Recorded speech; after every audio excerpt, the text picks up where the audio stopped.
네, 안녕하세요. 오토플레이입니다. 저는 지금 기아 EV3 GT 라인을 시승하고 있습니다. 지난번에 이 차의 외관 디자인과 또 실내 디자인, 실내 옵션 구성 등에 대해서 한번 전해드린 바 있었는데요. 이번에는 직접 주행을 해보면서 느낀 점을 가지고 이 차의 퍼포먼스를 한번 다뤄보도록 하겠습니다. 영상 보시기 전에 구독과 좋아요로 응원도 많이 부탁드릴게요. 네, 기아 EV3, 기아에서 전기차의 대중화를 이루기 위해서 내놓은 엔트리급 전기차인데요. 기존에 나왔던 소형 전기차들과는 많은 차이점이 있습니다. 일단은 거의 프리미엄 브랜드에서 내놓는 전기차 수준으로 높은 완성도를 갖고 있다는 거, 그리고 비싼 재료들을 곳곳에 썼다는 거. 제가 말씀드리는 비싼 재료는 이런 도어 트림이나 내장재 이런 것들이 아니라 좋은 배터리, 좋은 모터, 또 배터리와 모터에 대한 여러가지 시스템들, 이런 것들이 굉장히 뛰어나고 비싼 구성으로 만들어졌다는 점이에요. 전기차의 대중화를 처음 이루겠다고 현대가 아이오닉5를 내놓고 기아도 곧이어서 EV6를 내놨죠. 하지만 가격대가 좀 높다는 이유로 많은 분들이 접근하기에는 어려움이 있었던 것이 사실입니다. 하지만 이번 차부터는 저는 분명하게 말씀드릴 수 있을 것 같아요. 이제는 좀 더 쉽게 전기차 여러분들도 접할 수 있을 뿐만 아니라 진짜 좋은 차가 어떤 차인지, 진짜 좋은 전기차란 어떻게 만들어지는 건지를 이 차를 통해서 경험하실 수 있을 거라고 확실하게 말씀드릴 수 있을 것 같습니다. 네, 기아 EV3 일단은 전륜의 싱글 모터를 장착하고 있는 전륜구동형 전기차예요. 모터의 최고 출력은 204마력, 최대 토크는 28.9kg 포스미터를 내고요. 여기에 12.4kWh의 배터리와 결합해서 주행을 하게 되죠. 일단 가속 성능 자체는 정말 부족함이 없습니다. 언제든지 내가 원하는 대로 팍팍 튀어나가는 움직임을 보여주고 있기 때문에 사실 소형 전기차에서 204마력 정도의 출력을 내면 전혀 부족함 없는 수치라고 말씀드릴 수 있거든요. 제로백도 제가 재봤을 때 6초대까지는 안 나오고 7초 초반 정도 기록을 하더라고요.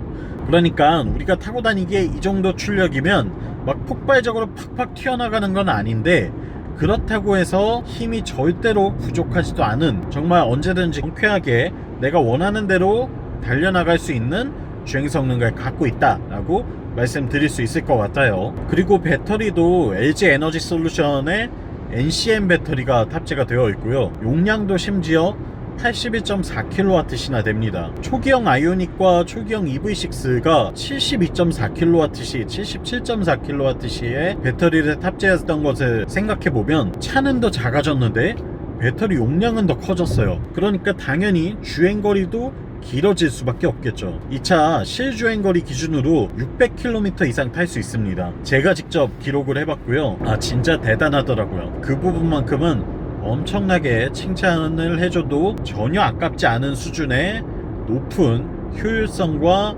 주행거리를 충분히 확보했다 라고 말씀드릴 수 있을 것 같습니다. 배터리를 아낌없이 쓰다 보니까 이제는 배터리 경고가 좀 들어온 상태예요. 출력에 어느 정도 제한이 생긴다는 경고를 띄웠습니다.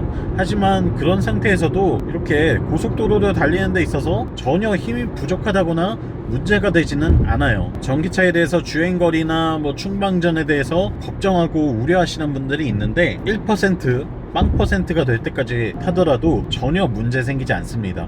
걱정하지 않으셔도 돼요. 제가 직접 전기차 3년 이상 타보고 또 수많은 나오는 전기차들마다 다 시승하면서 경험한 걸 토대로 말씀드리는 거니까 걱정하지 않으셔도 됩니다. 네, 그리고 이 차 하체 구성 어떤지도 봐야 되겠죠. 일단 기본적으로 승차감은 아주 부드러운 편에 속합니다. 이 좌우 롤뿐만 아니라 바운싱도 약간씩은 있어요. 그렇지만 그게 이제 주행 안정감을 해치냐 라고 봤을 때에는 그건 또 아니거든요. 주행 안정감은 충분히 확보해내면서 기본적으로 이 차량의 서스펜션 세팅을 좀 부드럽게 다듬어내고 있다 라고 말씀드릴 수 있을 것 같고요. 형벌인 기아 EV6와 비교했을 때에는 이거 너무 부드러운 세팅 아니야? 라고 생각하실 수도 있을 것 같아요. 그러니까 차량 성격이 뭔가 스포티한 이미지를 가져가기보다는 좀 더 편안하게 일상 속에서 부담 없이 타는 데에 문제가 없도록 그렇게 만들어져 있다라고 볼 수 있겠죠. 때문에 고속주행에서는 약간은 아쉬움이 드러날 때가 있습니다. 너무 좀 빠르게 달리다 보면 차체가 이 주행 안정감을 약간씩 잃을 수도 있겠다는 생각이 들더라고요. 그러니까 막 마음먹고 고갯길을 어택하거나 고속도로를 질주하는 그런 용도의 차는 아니라는 거, 이거는 참고해 주시면 좋을 것 같고요. 그 덕분에 승차감은 아주 좋아졌다라고 이해하시면 좋을 것 같습니다. 이게 지금 GT 라인이라서 19인치 휠이 장착이 되어 있거든요. 근데 19인치 휠을 달고도 이 정도의 승차감을 내면 오히려 17인치는 좀 너무 물렁물렁하거나 너무 불안할 수도 있겠다는 생각이 들기는 하는데, 그건 직접 아마 시승을 해봐야 또 알 수 있을 것 같습니다. 그리고 이게 출력이 그렇게 낮지 않다고 아까 말씀드렸잖아요. 7초대 초반에 제로백을 기록을 하다 보니까 때때로 상황에 따라서 정지 상태에서 갑자기 풀악셀을 해서 가속을 할 때 약간의 토크 스티어처럼 스티어링 휠이 이렇게 좀 내 의도와 다르게 움직일 때가 있더라고요. 이거는 뭔가 좀 세팅 값을 좀 더 수정을 해서 잡아야 되지 않을까라는 생각이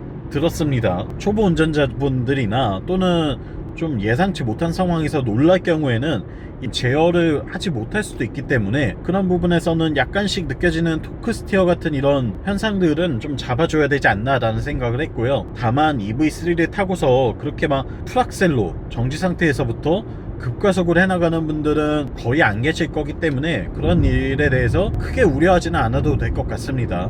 이거는 기아 관계자분들이 보셨으면 해서 말씀드리는 거고요. 기본적인 핸들링 성능이나 뭐 주행 안정감 자체는 여전히 충분히 높은 점수를 주기에 전혀 아깝지 않다, 만족할 만하다 라고 정리할 수 있을 것 같네요. 그리고 브레이크는 회생제동 시스템을 기반으로 하는 전기차이기 때문에 이 물리 브레이크 성능은 그냥 아주 평범한 수준이에요. 다만 이 회생제동 기능이 아이페달을 업그레이드를 했죠. 아이페달이 새로운 버전으로 적용이 되면서 기존에는 딱 한 단계 뿐이었던 아이페달을 3단계로 쪼개놨고요. 그리고 나머지는 오토 모드로 설정을 할 수 있도록 되어 있습니다.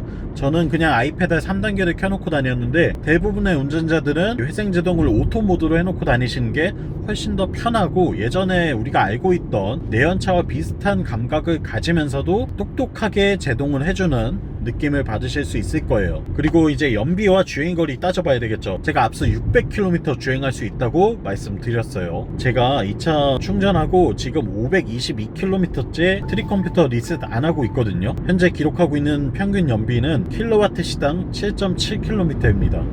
이 차의 배터리가 81.4kW시니까 7.7 곱하기 81.4 하면 600이 그냥 넘거든요. 600 초반대의 주행거리가 나오는 건데, 이거 제가 시내만 타고 다닌 거 아니고요. 강원도 산길을 고속도로도 다니지 않고 오직 국도로만 이 구불구불한, 그리고 오르막 내리막이 막 겹치는 고갯길들을 다니면서 기록한 연비예요. 그러니까 이거보다 더 잘 타실 수도 있습니다. 예를 들어서 서울 도심에 사는 어떤 주부께서 아예 통학용으로만 쓰신다 라고 했을 때는 뭐 고속주행을 할 일도 없고 오르막길 내리막길을 왔다 갔다 할 일도 거의 없으실 테고, 그러다 보니까 전기차의 효율을 최대로 끌어내서 쓰실 수 있겠죠. 그런 상황이라고 한다면 저는 연비 8km 넘기는 것도 가능하다고 보고요. 600km 훨씬 더 이상으로 타시는 것도 충분히 가능하다고 봅니다. 그래서 저는 오히려 이 EV3가 이거 배터리 용량이 너무 큰 거 아닌가라는 생각이 들었어요. 그래서 그냥 일반형 배터리 59kWh의 배터리가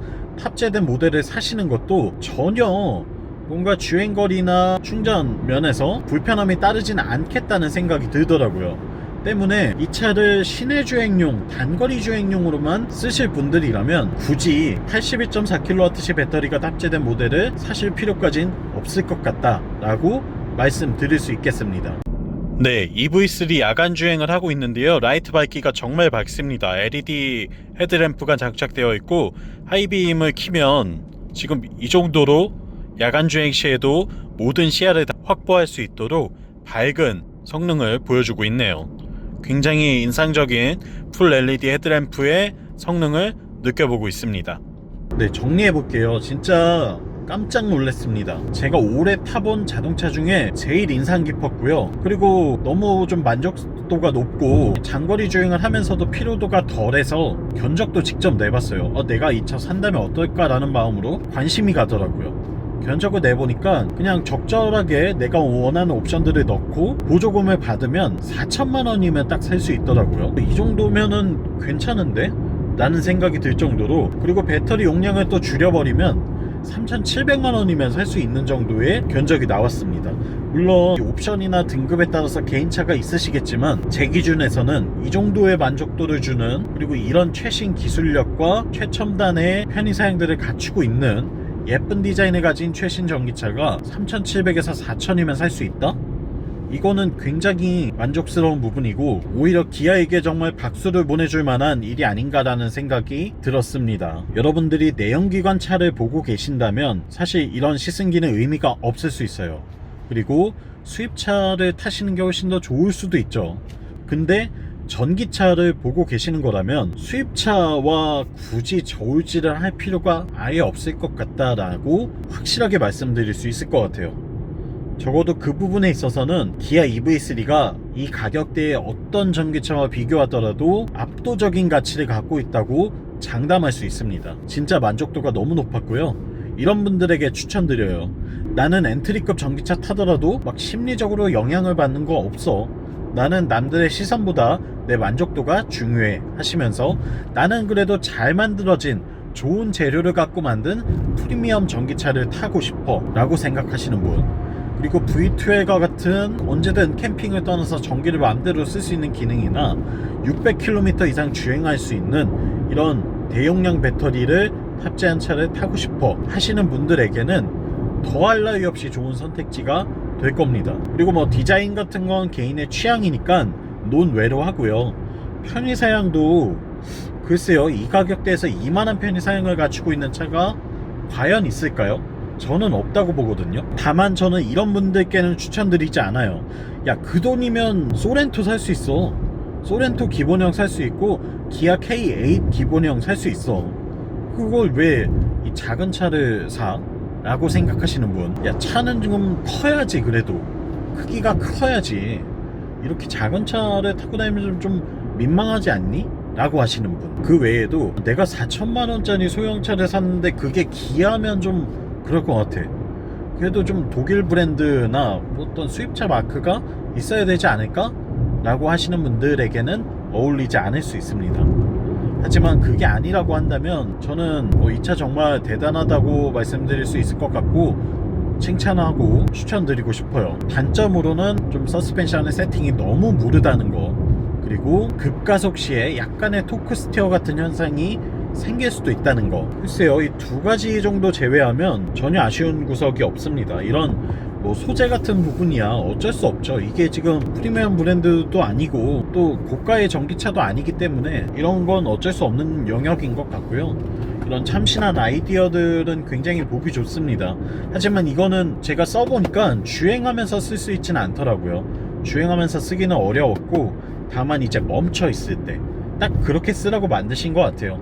멈춰 있을 때에 노트북을 올려놓거나 먹을 걸 올려놓고 차에서 좀 쉬면서 이렇게 편하게 쓰시라고 테이블을 만들어 둔 거고, 주행하면서는 여기다 물건 올려두시면 좌우로 흘러내리고 떨어지거든요.